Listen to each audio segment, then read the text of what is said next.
Pertanyaan, Pak Ustadz, kalau kita sedang sholat, terus tiba-tiba di samping kanan kiri dan depan belakang ada yang meninggal, dan kita pada saat itu ada di sop depan atau tengah, apa yang harus kita lakukan Pak Ustadz? Allahu Akbar. Ghairil maghdubi alaihim waladdallin. Amin. Pingsan satu orang. Pingsan satu orang. Apakah kita biarkan aja, atau ada satu orang yang membatalkan sholatnya lalu mengangkatnya keluar supaya tidak terganggu yang lain? Maka ada satu orang yang mengangkat dia. Kalau dia gemuk besar Pak Ustadz, insya Allah yang pingsan itu yang kurus-kurus macam saya. Maka setelah diangkat, yang satu itu meluruskan posisi sopnya, diletakkannya di tempat yang layak. Habis itu dia masuk lagi, bukan ke sop itu, melanjutkan sholatnya. Maka dia dapat pahala berjamaah. Andai dia tidak masuk lagi, tetap dapat pahala berjamaah. Innamal a'malu binniyat. Jangan dibiarkannya. Allahu Akbar. Pingsan matilah kau situ, bukan urusan. Makanya kalau mau sholat, periksa darah dulu. Ini udah tahu sakit, ikut juga sholat.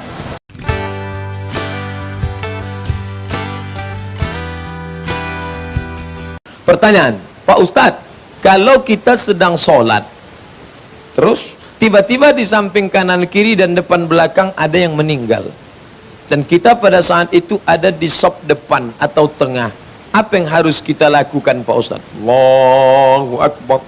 Ghairil maghdubi alaihim waladdallin. Amin. Pingsan satu orang.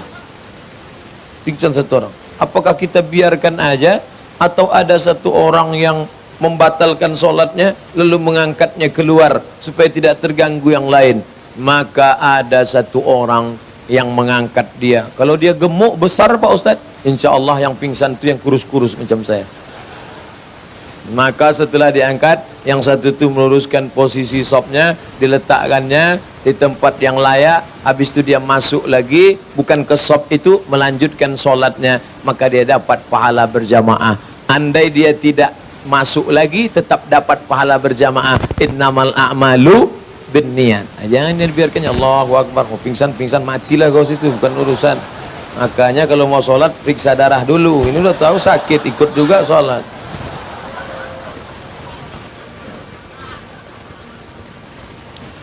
Apa boleh 2,5% dari penghasilan kita yang harus dikeluarkan diberikan kepada orang tua kita yang sudah tidak bekerja? Tidak boleh memberikan zakat kepada orang yang wajib kita nafkahi. Anak, istri, ayah, ibu, kakek, nenek, mertua. Ayah istri, ibu istri, nggak boleh. Istriku, kesini sebentar. Iya bang, ini 5 juta zakat kanda sekaligus makan kita bulan ini. Itu nggak boleh. Itu namanya sekali dayung 2-3 pulau terlampaui. Apa hukumnya menerima pekerjaan kegiatan pembangunan tempat ibadah agama lain? Saya bekerja di konsultan perizinan. Maka kalau engkau ikut ngelas palang salibnya, kau sudah melakukan musyarakah, bersyubhat, samar-samar, engkau sudah ikut. Ini masuk dalam bagian agama. Wala ana abidum ma'abadtum wala antum abiduna ma'abud lakum dinukum waliyadin. Kenapa Sayyidina Ali bekerja menimba air? Ali dulu ketika masih susah menimba air di rumah orang Yahudi di Madinah, dan Nabi membolehkan karena menimba air tidak ada hubung kait dengan agama. Saya bekerja di perusahaan non muslim Pak Ustaz. Kerja bagian apa? Saya bagian IT-nya. Ya nggak apa-apa, karena tidak ada kait dengan agama. Tapi kalau sudah terkait dengan ritual, dengan alat-alatnya, dengan benda-bendanya, maka kau cari rezeki yang lain. Lau tawakkaltum 'ala Allah haqqa tawakkulih, kalau kau tawakal sebenar-benar tawakal kepada Allah, la razaqakum kama ruziqat thair, Allah akan berikan rezeki pada engkau sebagaimana seekor burung diberikan Allah rezeki. Bagaimana? Taghdu khimasan, terbang dalam keadaan perut kosong, wa yaruhu bitanan, pulang dalam keadaan perut berisi penuh makanan. Jangan takut pada rezeki. Ustadz, kitab akidah apa yang harus kami pelajari agar tidak salah dan sesat? Banyak kitab. Ustadz Zaitun Rasmin, Ustadz Abdullah Hadrami, Ustadz Bakhtiar Nasir, ini sahabat dekat dengan Ustadz Dr. Mustafa Umar. Apa hubungan Ustadz dengan mereka-mereka ini? Saya dimasukkan Ustadz Mustafa Umar dalam MIUMI, Majelis Intelektual Ulama Muda Indonesia. Jadi saya alhamdulillah dimasukkan dalam ulama muda. Jadi jangan bilang saya tua, saya masih muda. Dimasukkan mereka ke dalam. Lalu Ustadz Mustafa Umar ada menulis buku judulnya Mengenal Allah Melalui Sifat 20. Wujud, qidam, baqa, mukhalafatul lil hawadis, qiyamuhu, dengan bahasa yang sederhana, tidak jelimet ribet sampai orang pusing kepala. Ini salah satu tulisan beliau tentang akidah. Apa hukum musik menurut Islam? Buka fikih musik Syekh Yusuf Al-Qaradawi. Kata dia musik itu sampai pada kesimpulan akhirnya mithlul kalam. Al-ghina, lagu sama seperti kalam, ngomong. Kalau baik, ya baik. Kalau enggak baik, ya tidak baik. Musik yang ngajak bunuh diri, enggak boleh. Setelah dia dengar, langsung gantung diri. Setelah dengar lagu itu bawaannya mau cari rel kereta api aja. Itu enggak boleh. Atau musik yang ngajak berzina, itu nggak boleh. Mana ada musik ngajak zina? Ada, Cinta Satu Malam. Nggak boleh. Adapun musik yang membangkitkan semangat, Khaybar, Khaybar ya Yahud, Jaish Muhammad Saifa Yahud. Oh, boleh. Ingatlah peristiwa Khaybar, wahai orang Yahudi, tentara Muhammad akan datang. Boleh.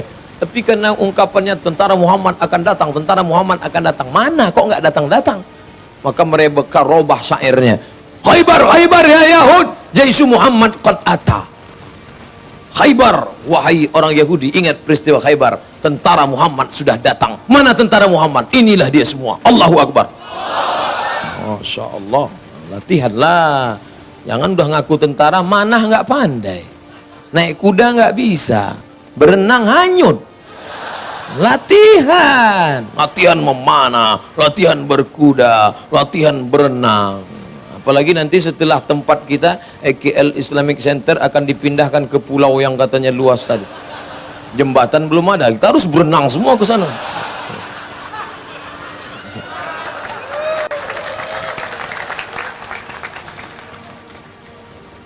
Musik yang mengingatkan kami datang ke Makkah tanpa direncanakan, ketemu di rumah Habibuna Rizik Syihab, saya, Habib Ali Ba'agil, Habib Rizik, ketemu dengan Ustadz Dery Sulaiman, kemudian Ustadz Ahmad Al-Habsyi, kemudian Syekh Fikri Tariq, ketemu. Habis itu ketemu lagi di rumah Habib Ahmad bin Muhammad bin Alawi bin Abbas Al-Hasani Al-Maliki. Coba tanya Ustadz, tanyakan ke Said Ahmad, boleh enggak musik?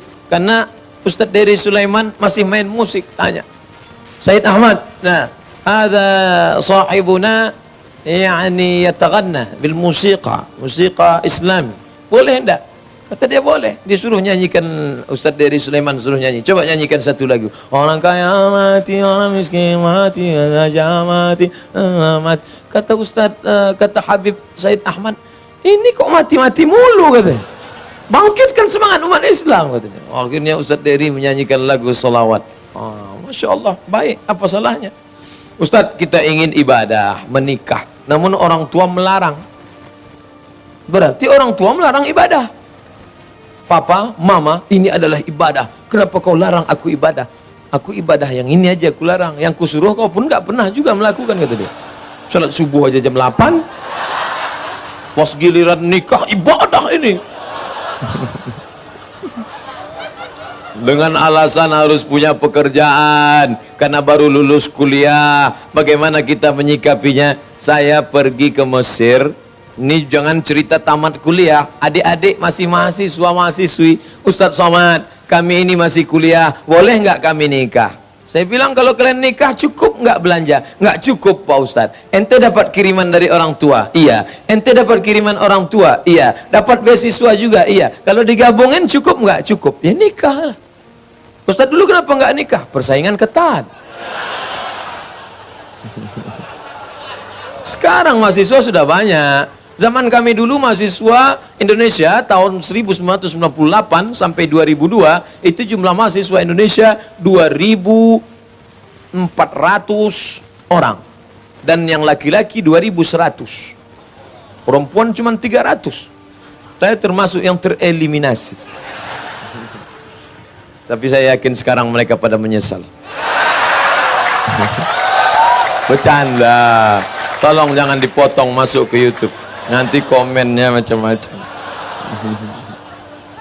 Man istata'a minkumul ba'ah, siapa yang di antara kamu yang mau menikah, falyatazawwaj, menikahlah, fa innahu aghaddu lil basar, karena dengan menikah itu menundukkan pandangan, wa ahsanu lil farj, dan menjaga kemaluan. Ibu-ibu, bapak-bapak yang punya anak gadis, kalau datang anak lajang ini, pemuda-pemuda tampan soleh ini mau meminang, idza ja'akum man tardawna dinahu, kalau datang kepada kamu meminang anak gadismu, orang-orang yang baik ini, tardawna dinahu, kau suka pada agamanya, wa khuluqahu, baik akhlaknya, fazawwijuhu, nikahkanlah dia. Illa taf'aluh, kalau kamu tidak lakukan, takun fitnatun fil ardi wa fasadun 'arid, akan terjadi fitnah dan kerusakan yang sangat besar. Iyakunu fuqara, andai mereka susah, andai mereka miskin, yughnihimullah, Allah akan mencukupkan mereka. Allahu akbar.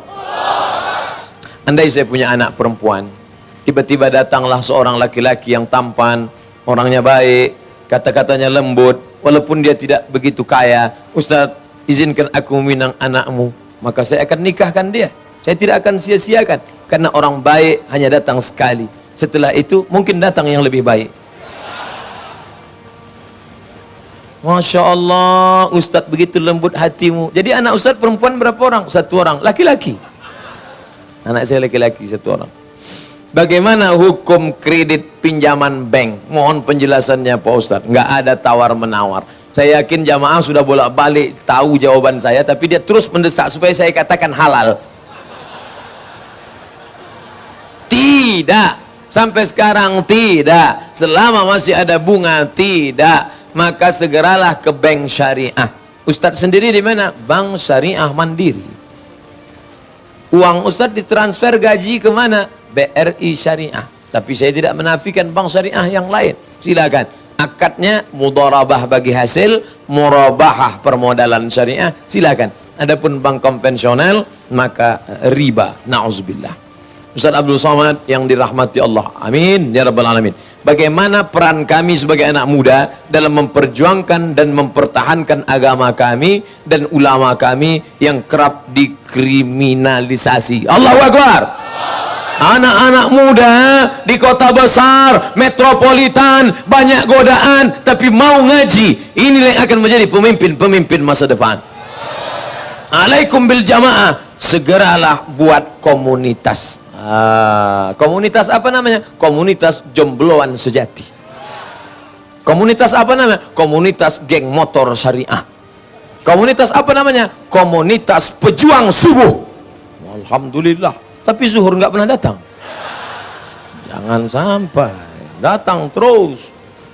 Apa namanya? Macam-macam. Yang penting ada komunitas. Biasanya kalau kita punya persamaan, mudah untuk buat komunitas. Misalnya komunitas, coba lihat komunitas yang ada. Komunitas sepeda ontel, komunitas Harley Davidson, komunitas macam-macam.